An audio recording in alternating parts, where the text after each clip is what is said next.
Welcome to the Deep Dive. We're the show that, digs through the noise, pulls out those key insights from a whole stack of sources, really give you that shortcut to getting up to speed. Exactly. And today, we're diving into something that's, well, it's fascinated people forever, hasn't it? Strange things in the sky, aerial phenomena. But we're not talking vague stories here. We're focusing on something really specific, luminous, and honestly, pretty unsettling. The mysterious green fireballs over New Mexico back in 1948. Yeah, that specific time and place is crucial. Right, because this wasn't just anywhere, anytime. This was New Mexico, 1948, the very dawn of the atomic age. Super secret, lots of new, powerful science happening. Ground zero, essentially. So our mission for this deep dive is to unpack what happened. We'll look at the eyewitness accounts, the government's reaction, which was pretty intense, and this weirdly persistent connection between these lights and, well, the nation's nuclear sites. It's a connection that keeps coming up. It really does. So get ready, because some of this is genuinely surprising. Might even make you rethink a few things. Okay, so let's set the scene. Late 1948, New Mexico. Think stark desert landscape. And think atomic bombs, Los Alamos, Sandia National Labs. This is where it was all happening. Development, testing. The absolute core of it. And that's precisely where these things appeared. These luminous green objects. Not just faint lights, but described as, well, fireballs. Flying through the sky. Streaking across the sky, yeah. And the key thing, the really striking detail, is where they were seen. Consistently near or even directly over Los Alamos and Sandia. Hit over the labs. Repeatedly. It wasn't like, oh, someone saw a weird light out in the desert somewhere. No, it was concentrated right there over the most sensitive atomic facilities in the country. Which, you have to assume, got the government's attention pretty quickly. This wasn't just some local curiosity. Oh, absolutely not. The sources, especially looking back at the declassified documents and reports from the time, they make it crystal clear. The U.S. government in '48 was worried. Seriously concerned. What was it about these specific sightings? I mean, people see meteors, right? Why did green fireballs over nuclear labs cause such alarm? Well, a few things. First, the context. Post-war, Cold War starting, the U.S. has this new atomic power. Secrecy is paramount. Right. So anything unidentified flying over these top-secret sites is immediately a potential threat. Espionage, some unknown technology they didn't know. And the green color, did that mean anything specific to them? That's part of the mystery. There was speculation, maybe some unique chemical signature, some kind of energy they didn't recognize. But the sources don't give a definitive answer on why green. The main point was, it was unknown, it was technologically baffling, and it was right where they absolutely did not want anything unknown to be. That combination, it caused real alarm at high levels. They launched investigations almost immediately. Okay, so they were investigating back in '48, and this leads to a really crucial point you raised earlier. These green fireballs weren't just a one-off weird event in New Mexico. Not at all. They seem to be maybe one of the first really well-documented pieces of a much, much bigger puzzle. A pattern, really, stretching over decades. A pattern of what exactly? Unexplained aerial phenomena, UAPs, appearing consistently near nuclear facilities. Not just labs, but like all sorts of nuclear-related sites. So beyond Los Alamos in '48, where else are we talking about? All over. Early bomb test sites, like out in the Nevada desert, active nuclear naval fleets, submarines, aircraft carriers carrying nuclear weapons, even nuclear power plants sometimes. It's this recurring theme where humanity has its most powerful and potentially dangerous technology. Yeah. These things show up. And who's seen them?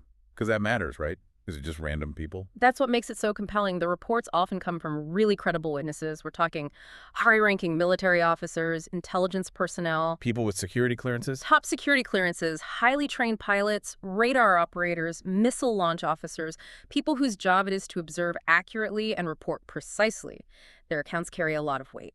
You mentioned some researchers who've looked into this specifically. Yeah, a few have really dug deep. George Knapp, an investigative journalist, he spent literally decades on this UAP nuclear link, used Freedom of Information Act requests, FOIA, to get documents from the Department of Defense, Department of Energy, building a case file. Okay. And then there's Robert Hastings. He wrote a book called UFOs and Nukes.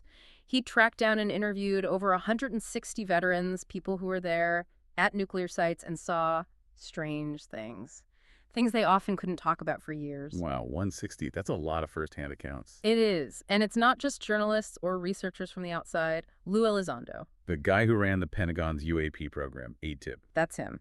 When he was director, he specifically pointed out this strong correlation. He said, look, we see a lot of these UAPs around our nuclear assets. It was a key finding from inside the official investigation. So internal government programs were seeing the same pattern.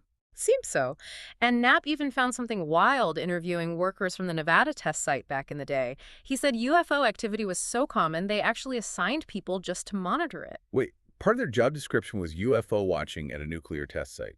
Apparently so. It wasn't seen as an if, but a when. Just underscores how routine these intrusions seem to become at certain locations. Okay, this is getting weirder. Because the descriptions of what these things can do, it's beyond anything we have, right? Oh, completely. We're talking objects tracked on radar doing speeds like Mach 5, Mach 8. Yeah. Some reports suggest even faster. Which is impossible for known aircraft without burning up or needing insane amounts of fuel. Exactly. And the maneuverability. Instantaneous right-angle turns, stopping on a dime, accelerating to hypersonic speeds almost instantly. The G-forces involved would crush any human pilot, destroy any conventional airframe. It just defies physics as we understand it for flight. Can you give an example? A specific case? Sure. Malmstrom Air Force Base, Montana, 1967. This one's pretty famous and chilling. Former Air Force Captain Robert Salas was on duty deep underground in a launch control center for nuclear missiles. ICBMs. Yeah, Minuteman ICBMs, tipped with nuclear warheads. Suddenly, his security guards topside start reporting a glowing red object, maybe 30 feet across, hovering right over the front gate of the facility. Okay. And then almost immediately, Salas says his missiles started going offline. One by one, they went into a no-go status. Couldn't be launched. 10 nuclear missiles shut down while this thing hovered overhead. 10 missiles, rendered useless. 10? Think about that. A significant portion of our nuclear deterrent apparently disabled by an unknown object. That's a massive national security incident. And officially, unexplained. That's deeply disturbing. What about other incidents? Well, fast forward to December 1980, the Bentwaters-Rendlesham Forest incident in the UK. RAF Bentwaters was a U.S. Air Force base at the time, storing nuclear weapons. Okay, another nuclear connection. Right. An air traffic controller there, Ivan Barker, tracked something bizarre on radar. It moved incredibly fast, like 120 miles in maybe 8 seconds, then just stopped dead over the base's water tower. Stopped. From that speed. Instantly. He saw it visually, too. Described it as looking like a giant basketball, maybe a city block wide, with lights, portholes. He famously said, there was nothing aerodynamic about it. Basketballs don't fly. Yeah, you wouldn't think so. And his account ties in with Colonel Charles Halt, the deputy base commander. Halt actually led a patrol out into Rendlesham Forest nearby because security personnel were seeing strange lights landing there. He went out himself. Yep. Recorded it on audio tape.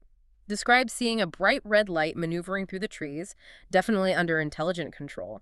Said it shot out beams of light like lasers down onto the ground near them, and crucially, he heard radio chatter about beams hitting the WSA. The WSA. The weapons storage area, where the nukes were kept, beams of light hitting the nuclear bunkers. Okay, that's direct interaction with a nuclear weapons facility. Seems like it. But what's also telling about Bentwaters, and Malmstrom too, is the reaction after. Barker, the radar controller, was hesitant to even file a report, feared ridicule, damage to his career. The stigma. Exactly. And Colonel Holt, his commanding officer basically told him to drop it, no further investigation needed, just sweep it under the rug. This culture of silence meant crucial data. Incredible sightings by trained personnel just disappeared into drawers or was never formally recorded. Which probably allowed the pattern to continue without anyone putting the pieces together officially for a long time. Very likely. But things have started to change more recently. Look at the USS Theodore Roosevelt incidents, 2014-2015. The aircraft carrier strike group. Right. F-18 pilots operating off the east coast of the U.S. and later in the Persian Gulf reported seeing UAPs almost daily for months. Oily. Almost daily. Persistent encounters. And they got footage, radar data. Videos the Pentagon released. The tic-tac, gimbal, go-fast videos, some of those came from the Roosevelt incidents, right? Some did, yes. The descriptions were consistent. Disks, cubes inside spheres, sometimes smaller objects flying in formation. No visible engines, no exhaust, performing maneuvers that, again, defied known aerodynamics, tilting strangely mid-flight. And wasn't there a near-miss reported? Yes, a safety report filed about a near midair collision between an F-18 and one of these objects described as a sphere encasing a cube. Incredibly dangerous, yet apparently it wasn't fully investigated at the time. That seems unbelievable. Chris Mellon, who used to be a high-ranking defense intelligence official, called the Roosevelt encounters an extremely compelling case for the existence of technologies we didn't think were possible. He's talking about the flight characteristics they observed. Now, there are skeptics, of course. Yeah. People offer other explanations. Absolutely, and it's important to mention that some scientists, like astrophysicist Leon Golub, suggest maybe some sightings could be radar glitches, weird atmospheric effects, maybe even pilot perception issues under stress or high G-forces. Low probability, but possible prosaic explanations. But the sheer number of reports from the Roosevelt, the consistency, the multiple sensors, radar, infrared eyeballs tracking the same things, it makes it harder to dismiss all of them easily with those explanations. And this wasn't the only carrier group encounter. There was the Nimitz incident too, right? Earlier. Right, 2004 off the coast of California. The USS Nimitz Carrier Strike Group, that's where the famous Tic Tac video originated. Describe that one again briefly. A 40-foot-long, white, smooth object shaped like a tic-tac mint. No wings, no visible propulsion. Radar initially tracked something dropping from, 80,000 feet to near sea level in seconds. Then it hovered when F-18s were sent to take a look. Flown by Commander David Fravor, among others. Yes. Fravor described engaging with it visually, said it mirrored his jet's movements, then accelerated away at speeds he couldn't believe, just vanishing. Easily outran their supersonic jets. He said it seemed to jam their radar systems, too. Just completely baffling technology. So from green fireballs in '48 to Tic Tacs harassing carrier groups in the 2000s, this pattern seems undeniable now, doesn't it? It certainly seems much harder to deny today. And that's reflected in the official attitude shift we've seen recently. How so? Well, you've got the Pentagon and Congress actually taking these reports seriously now. They're framing it less as an alien thing and more as a potential national security issue, an aviation safety issue. Unknown craft in sensitive airspace is a problem, whatever they are. Right, regardless of origin. Exactly. And the U.S. Navy made a big move in 2019. They updated their official guidelines, basically told pilots, if you see something weird, report it. They created a formal process trying to remove that stigma we talked about. That feels huge, after decades of silence or ridicule. It's a massive shift. It's an acknowledgement from the top that these are real events reported by credible people, and they need real data. They want the reports now. Which brings us back to that point George Knapp made. It's almost a paradox, isn't it?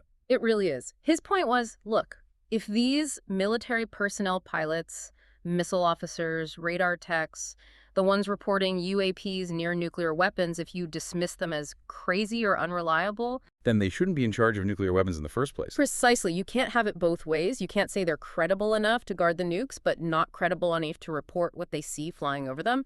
It highlights the absurdity of the historical dismissal. So, wrapping this up, we started with those specific, eerie green fireballs over New Mexico in 1948, right at the dawn of the atomic age. And we've seen how that wasn't an isolated mystery, but maybe the opening chapter of this long, consistent story of UAPs interacting with, or at least observing, our most sensitive nuclear sites. Decades of sightings, often by highly trained military witnesses, backed up sometimes by radar, by video, raising really profound questions. Questions about security, obviously, but also about, well, what technology is actually possible? What else is out there? The sheer consistency near nuclear sites is the most baffling part. Why there? Exactly. What does that mean? These advanced phenomena, whatever they are, showing up again and again around our most powerful, most destructive creations. Are they watching us? Curious, concerned. Is it a warning? Or just something else entirely we don't understand? It leaves you wondering, doesn't it? If they are drawn to our nuclear capability, what does that say about their perception of us, or maybe even their own nature? What deeper truths might we start to uncover now that we're finally officially starting to look?